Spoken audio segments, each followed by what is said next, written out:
নবী করিম সাল্লাল্লাহু আলাইহি ওয়াসাল্লামের জন্য আল্লাহর কাছে দোয়া করতেন, আল্লাহুম্মা হদিনি লি আহসানিল আখলাক ওয়া লা ইয়াহদি লি আহসানিহা ইল্লা আনত ওয়াসরিফ আন্নি সাইয়্যাআহা ওয়া লা ইয়াসরিফ আন্নি সাইয়্যাআহা ইল্লা আনত।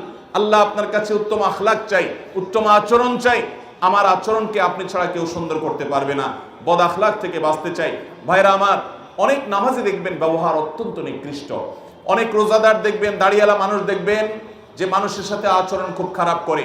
একজন মানুষ যদি নামাজি হয় অথচ অহংকারী হয়, একজন মানুষ যদি নামাজি হয় অথচ তার ভিতরে দাম্ভিকতা থাকে, একজন মানুষ যদি আলিম হয় অথচ তার অন্তরে হিংসা থাকে, একজন মানুষ যদি তাহাজ্জুদ গুজার হয়, রোজাদার হয়, দানশীল হয়, অনেক ভালো ভালো কাজ করেন, অথচ তার ভিতরে বদাখলাকি থাকে, তার ভিতরে মানুষকে তাচ্ছিল্য করার মানসিকতা থাকে, মানুষকে ছোট করার মানসিকতা থাকে, মানুষের মধ্যে অহংকার করার মানসিকতা থাকে, এই বদাখলাকটা তাকে জাহান্নামে নেওয়ার জন্য যথেষ্ট হবে।